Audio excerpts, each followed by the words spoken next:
We're now going to introduce polynomial long division, but before we do that, let's remember how we move through long division using real numbers. The number 126 is considered the dividend. 5 is the divisor, and our answer will contain both a quotient and a remainder. We'll use the standard setup for long division, which is our divisor on the outside and the dividend underneath a box. We start by comparing the 5 to the first term of the dividend, and we say, well, how many times does 5 go into 1? It doesn't go into 1, so we would move to the tens place and say, now how many times does 5 go into 12? 5 goes into 12 two times, and that 2 is written above the tens place of our dividend.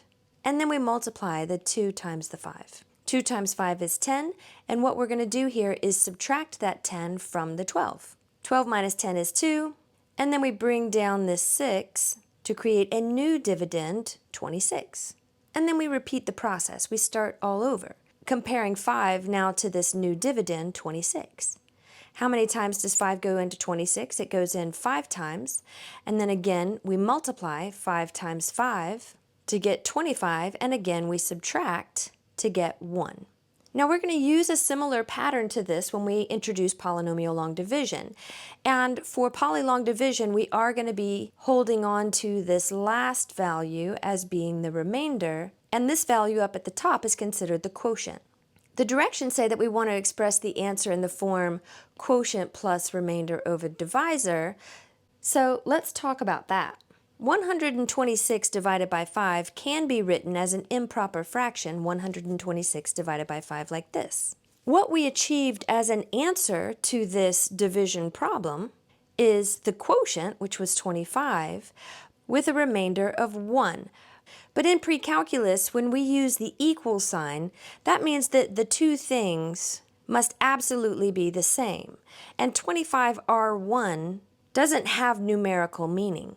So instead, in order to make these numerical values the same, we say quotient plus the remainder, which was 1 over the divisor, which was 5.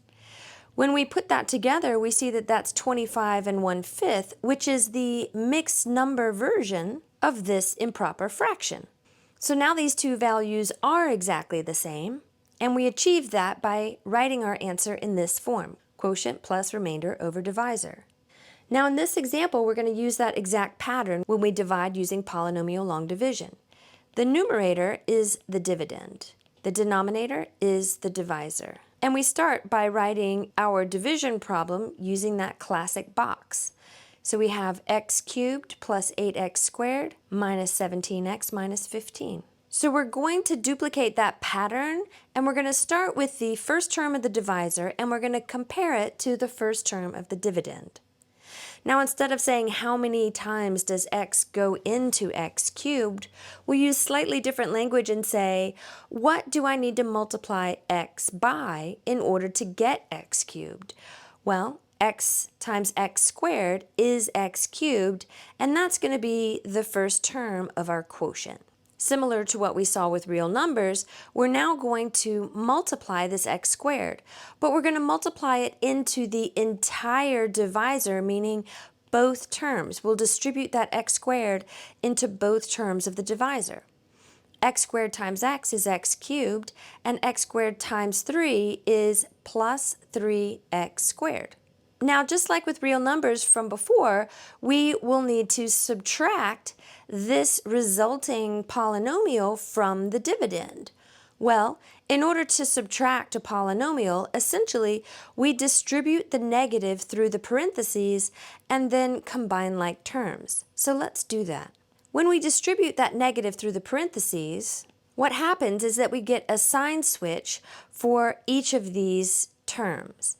I'm a big fan of making rhymes to help me remember things, so I say that we are going to draw the line, change the sign, and circle the new sign that resulted when we distributed the negative in order to subtract this polynomial. So now we combine like terms. This first term should always cancel out. Then we have 8x squared minus 3x squared, which is 5x squared, and then we'll bring down the remaining terms of the dividend. And then we essentially hit the repeat button and start all over, but this time working with a new dividend. So again, we look at the first term of the divisor and compare it to the first term of this new dividend. X times what is 5x squared? X times positive 5x is 5x squared, and so that's the next term of our quotient. Now we multiply again. We'll say 5x needs to be multiplied by the entire divisor, which means that it needs to be distributed into both of those terms. 5x times x is 5x squared, and this first term should match the first term of the dividend every time. 5x times 3 is plus 15x, and again we're going to subtract, but our rhyme is to draw the line and change the sign and circle the new sign. This helps me remember to distribute a negative into that polynomial, which yields a sign change on each of the terms. Again, this first term should cancel out with every cycle. Now we have 17x combined with negative 15x, which is going to give us negative 34x. And then we bring down any remaining terms to complete the new dividend. So how many times are we going to cycle through this? We're going to continue dividing until the degree of the remainder is less than the degree of the divisor. Right now, the degree of the remainder is 1. And the degree of the divisor is 1, so we need to divide one more time. We need to run it through one more cycle. So again, we look at the first term of the divisor and compare it to the first term of this new dividend. Instead of saying how many times does x go into negative 34x, I find it easier to say x times what is negative 34x, and that makes it a little bit more clear that it's negative 34. Again, we use the same pattern where we're going to now multiply that negative 34 into the entire divisor, meaning that we distribute it into both terms. Negative 34 times x is negative 34x, and again, this first term should match the first term of that dividend. And then negative 34 times 3 is minus 102. And now we subtract, and the rhyme that we're going to use to help us remember is that we draw the line, change the sign, and circle the new sign. Like every other step in this cycle, that first term should drop out. And 102 minus 15 is 87. Now the degree of a constant is 0, and the degree of the divisor is 1, so we now have the degree of the remainder that is less than the degree of the divisor, which means that we stop with long division. It's time to declare our answer. So the original division problem was x cubed plus 8x squared minus 17x minus 15 divided by x plus 3 is equal to, now this is an improper rational expression because the degree of the top polynomial is greater than the degree of the bottom polynomial. In order to write it in the equivalent of that mixed number form, we write it in the form of quotient plus remainder over divisor.